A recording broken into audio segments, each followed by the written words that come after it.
राजकोषीय घटनाक्रम,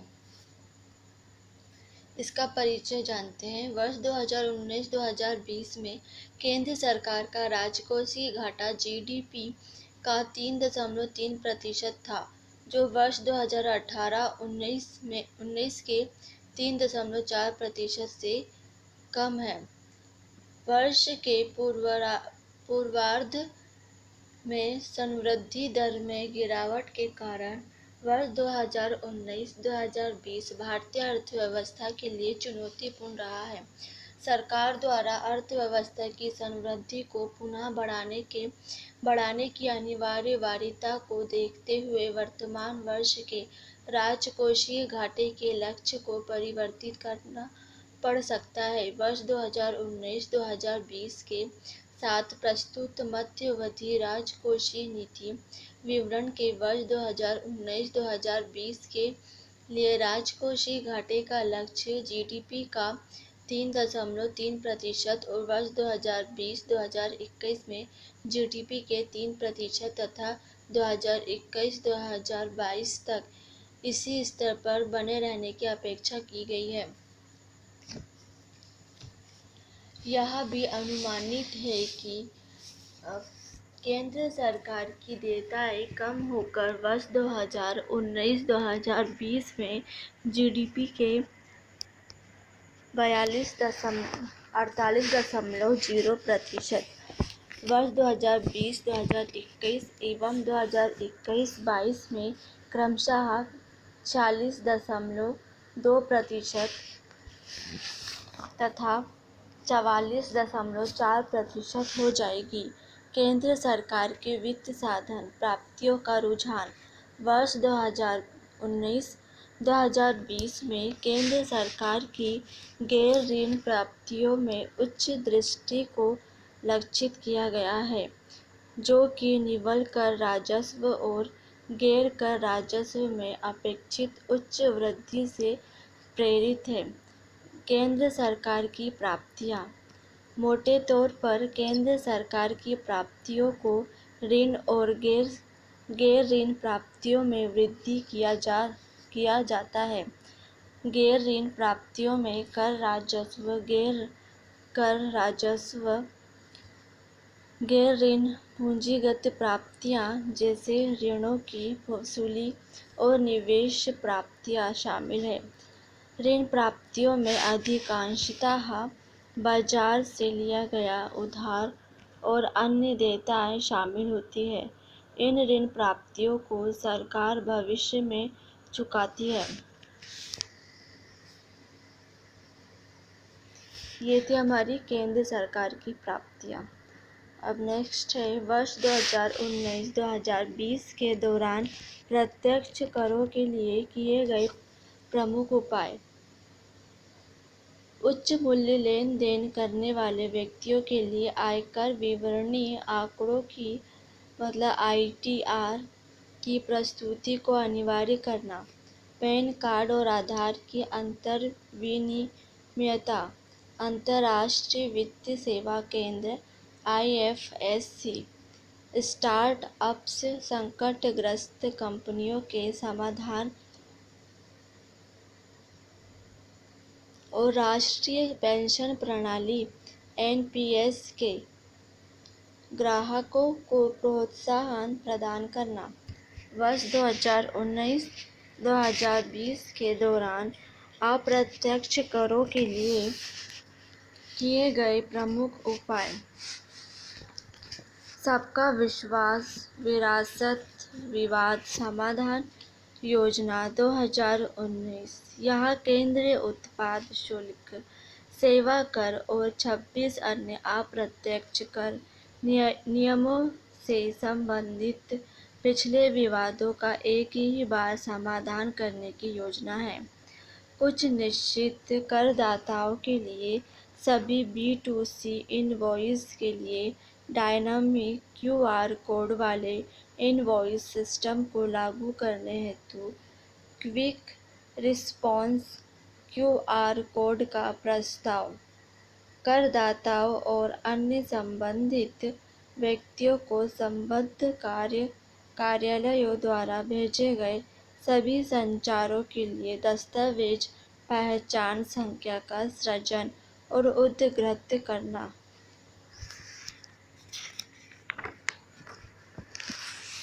कर राजस्व। प्रत्यक्ष कर में मुख्यतः कॉर्पोरेट और व्यक्तिगत आय कर शामिल होते हैं, जो सकल कर राजस्व का लगभग 54% है। विगत कुछ वर्षों में कॉर्पोरेट और व्यक्तिगत आय की प्राप्तियों में सुधार हुआ है। बेहतर कर प्रशासन। वर्षों से टीडीएस के विस्तार, कर अपवंचन विरोधी उपाय और करदाताओं के आधार में प्रभावी वृद्धि ने प्रत्यक्ष कर उछाल में योगदान दिया है। वस्तु एवं सेवा कर जीएसटी प्रशासन में अप्रत्यक्ष कर फाइल करने वालों की संख्या में वृद्धि से भी कर उछाल से सुधार हुआ है। निवारण। सामाजिक और व्यक्तिगत नियम को विकसित करने, जटिलता को कम करने और निष्पक्षता और विश्वास बढ़ाने जैसे करदाताओं को व्यवहार प्रचलों को शामिल करते हुए वस्तु एवं सेवा कर नेटवर्क पर स्वैच्छिक अनुपालन का परिवेश निर्मित करने हेतु कई पहलें की गई है। E-way bill. जीएसटी पोर्टल पर पब्लिक डोमेन में दिखाई देने वाले जीएसटीएन रिटर्न दाखिल करने की स्थिति। मासिक रिटर्न की देय स्थिति को स्मरण कराने हेतु एसएमएस छोटे करदाताओं को निःशुल्क लेखांकन और बिलिंग सॉफ्टवेयर प्रदान करना। पब्लिक डोमेन में उपलब्ध करदाताओं का अनुक्रमांक समयबद्ध अनुपालन हेतु करदाताओं को धन्यवाद देना। अब गैर कर राजस्व। तो यह बजट 2019-2020 में गैर कर राजस्व को बढ़ाकर इसे जीडीपी के 1.5% पर लाने का लक्ष्य निर्धारित किया गया है। मोटे तौर पर उपयुक्त बजट अनुमान का 2/3 हिस्सा लाभांश व लाभ और आरबीआई द्वारा अंतरित किए जाने की अधिशेष से आने की परिकल्पना की गई है। गैर कर राजस्व ये क्या है? तो के अंतर्गत मुख्य रूप से राजस्व और संघ राज्य क्षेत्र को दिए गए ऋणों पर ब्याज प्राप्तियां, भारतीय रिजर्व बैंक द्वारा सरकार के आंतरिक अधिशेष सहित सार्वजनिक क्षेत्र के उद्यमों से प्राप्त लाभांश और लाभ, केंद्र सरकार द्वारा प्रदत्त सेवाओं के लिए प्राप्तियां और विदेशी अनुदान सम्मिलित हैं। गैर ऋण पूंजीगत प्राप्तियां।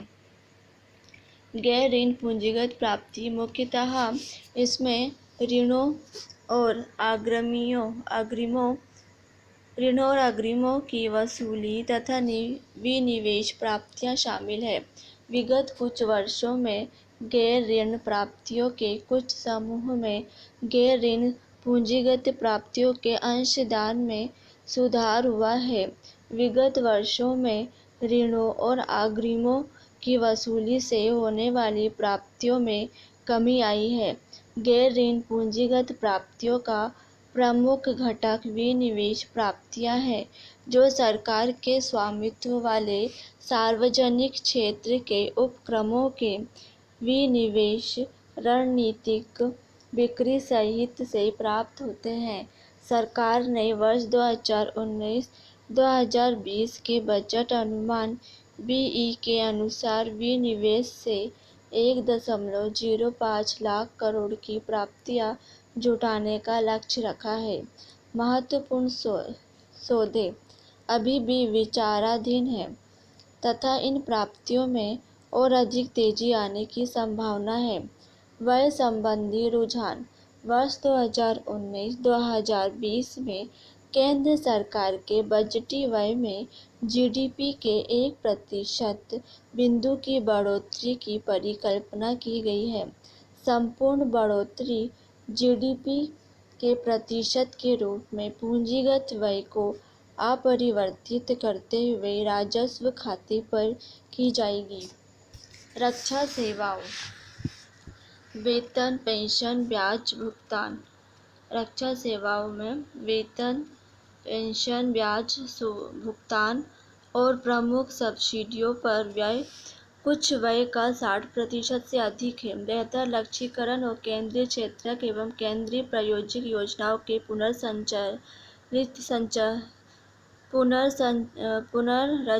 पुनर्संरचित और पर्याप्त पुनर्वर्गीकरण के माध्यम से हालिया वर्षों में सब्सिडी पर बजटीय व्यय में महत्वपूर्ण संतुलन देखा गया है। वर्ष 2016-2017 से वित्त अवसंरचना के निवेश हेतु बजटीय व्यय से इतर अतिरिक्त बजटीय संसाधन भी जुटाए गए हैं। राज्यों का अंतरण, राज्यों को कर राजस्व देख लिया, गैर कर राजस्व देख लिया है, गैर पूंजीगत प्राप्तियां देखा है, व्यय संबंधी रुझान देख लिया है। राज्यों को अंतरण देखेंगे। राज्यों को निधियों के अंतरण में अनिवार्य रूप से 3 घटक होते हैं। राज्यों को हस्तांतरित किए गए केंद्रीय सरकारों में राज्यों के हिस्सेदारी, वित्त आयोग द्वारा प्रदत्त अनुदान और केंद्र प्रायोजित योजनाएं तथा अन्य अंतरण निरपेक्ष रूप में और जीडीपी के प्रतिशत के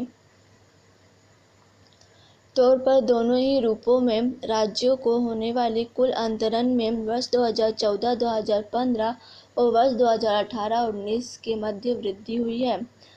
2019-20 के बजट में जीएसटी के लागू होने की वजह से राज्यों को होने वाले राजस्व नुकसान के एवज में राज्यों को दिए जाने वाले मुआवजे, ग्रामीण और शहरी निकायों को अनुदान और समग्र शिक्षा के तहत रिलीज की वजह से उच्च आवश्यकताओं की मद पर वर्ष 2018-2019 के संशोधित अनुमानों के सापेक्ष राज्यों के अपेक्षित अनुदान और ऋण में वृद्धि की परिकल्पना की गई है।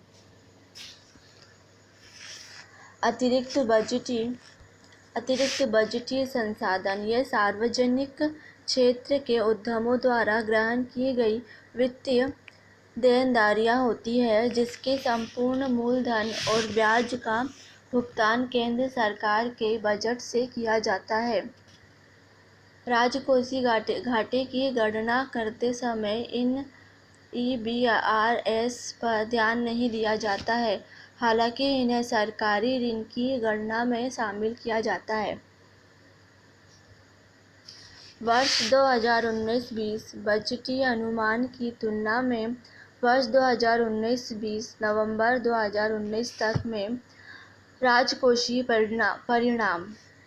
राजस्व प्राप्तियों में वर्ष 2019-20 अप्रैल से नवंबर 2019 के दौरान विगत वर्ष की इसी अवधि की तुलना में अधिक वृद्धि हुई है। गैर कर राजस्व में महत्वपूर्ण वृद्धि विशेष रूप से लाभांश और लाभ में, जो इसमें शामिल निवल कर राजस्व में निम्न वृद्धि की क्षतिपूर्ति करती है। आरबीआई से अंतरण के द्वारा लाभांश और लाभ में अप्रैल-नवंबर 2019 में विगत वर्ष की संगत अवधि की तुलना में मोटे तौर पर 3 गुना वृद्धि हुई है। प्रत्यक्ष करों के अंतर्गत व्यक्तिगत आय में 7% की वृद्धि दर्ज की गई, जबकि कॉर्पोरेट कर में चालू वित्त वर्ष के पहले 8 महीनों के दौरान नकारात्मक वृद्धि दर्ज की गई। वर्ष 2019-20 के दौरान मासिक सकल जीएसटी संग्रहण कुल 5 बार 1 लाख करोड़ रुपए के आंकड़े की सीमा को पार कर गया। हाल ही में सरकार ने निगम करों की दरों में महत्वपूर्ण परिवर्तन किए हैं। हाल ही में सरकार ने कराधान विधि संशोधन अधिनियम 2019 के तहत घरेलू कंपनी के लिए लागू नियम, आयकर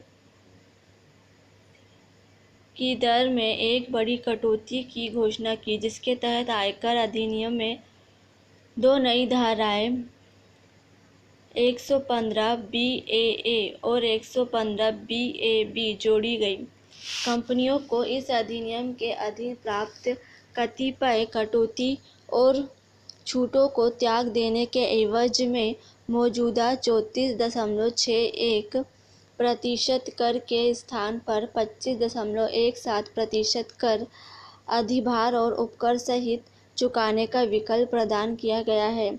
विनिर्माण क्षेत्र को सुदृढ़ता प्रदान करने के लिए दिनांक 1/10/2019 में उसके पश्चात पंजीकृत नई विनिर्माण कंपनी को 17-16% के CIT दर का चयन करने की सुविधा प्रदान की गई है। तथापि विदेशी कंपनियों पर लागू CIT दर अपरिवर्तित रहेगी। व्यय पक्ष में अप्रैल से नवंबर के 2019-2020 के दौरान पूंजीगत व्यय वर्ष 2018-2019 में समान अवधि में पूंजीगत व्यय की तुलना में लगभग 3 गुना बढ़ा है। साथ ही वर्ष 2019-2020 के इन 8 महीनों के दौरान विगत वर्ष की समान अवधि की तुलना में राजस्व व्यय उच्च दर से बढ़ा है।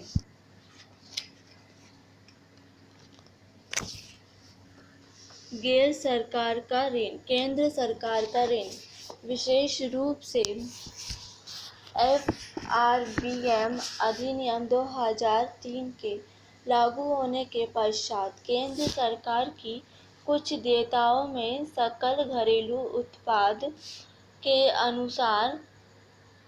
अनुपात के संदर्भ में निरंतर कमी हुई है।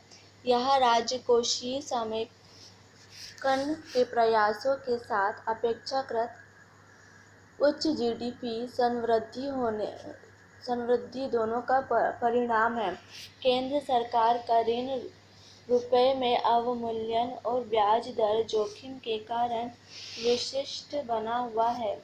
इसका कारण ऋण पोर्टफोलियो में वृहद ऋण की निम्न हिस्सेदारी और संपूर्ण वह ऋणों का पूर्ण रूप से आधिकारिक स्रोत से प्राप्त करना है।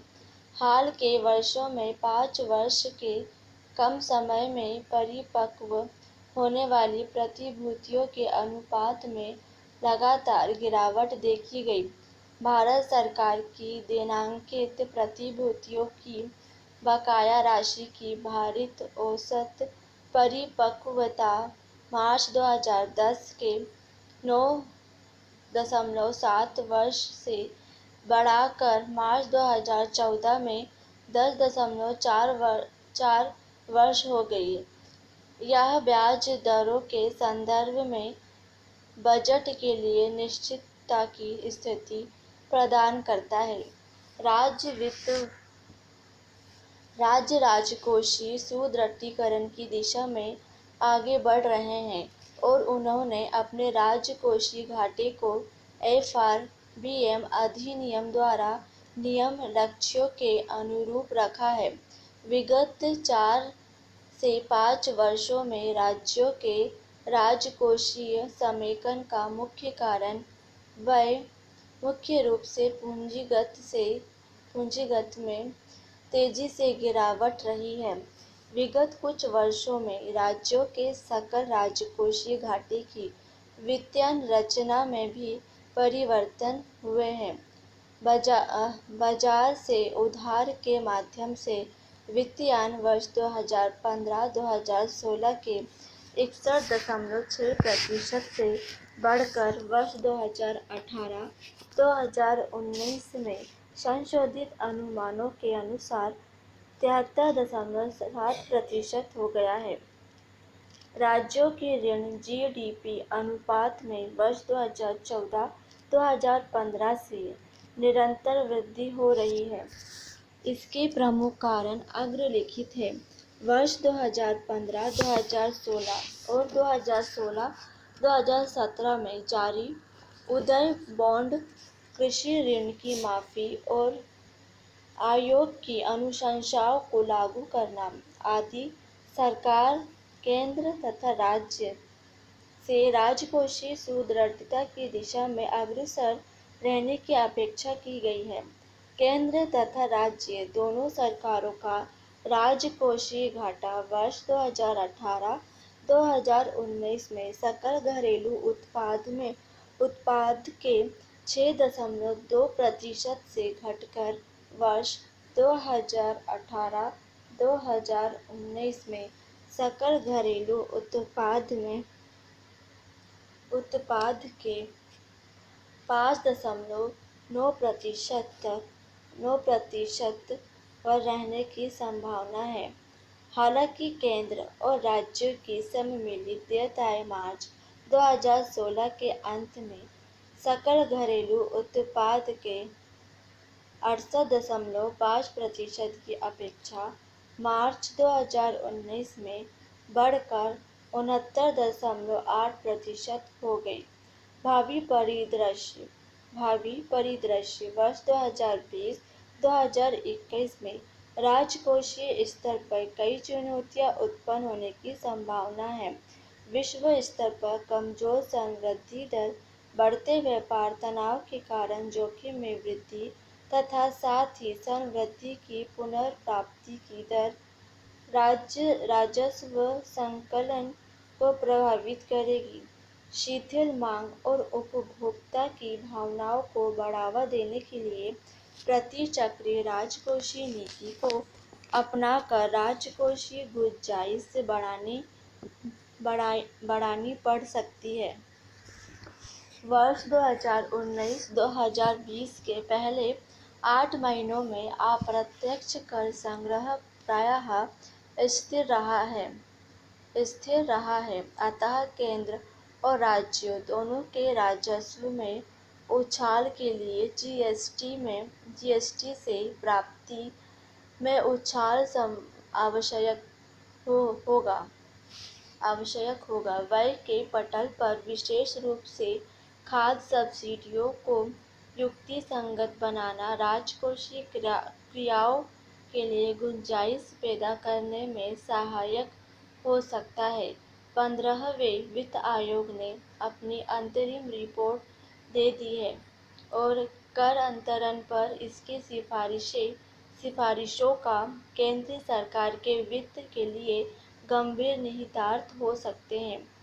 अंत में, पश्चिम एशिया में बन रहे भू-राजनीतिक परिस्थिति जैसे अमेरिका ईरान के मध्य तनाव का तेल की कीमतों एवं परिणामतः पेट्रोलियम सब्सिडी पर गंभीर प्रभाव हो सकता है, जिससे देश के चालू खाता घाटे पर नकारात्मक प्रभाव पड़ने की संभावना है।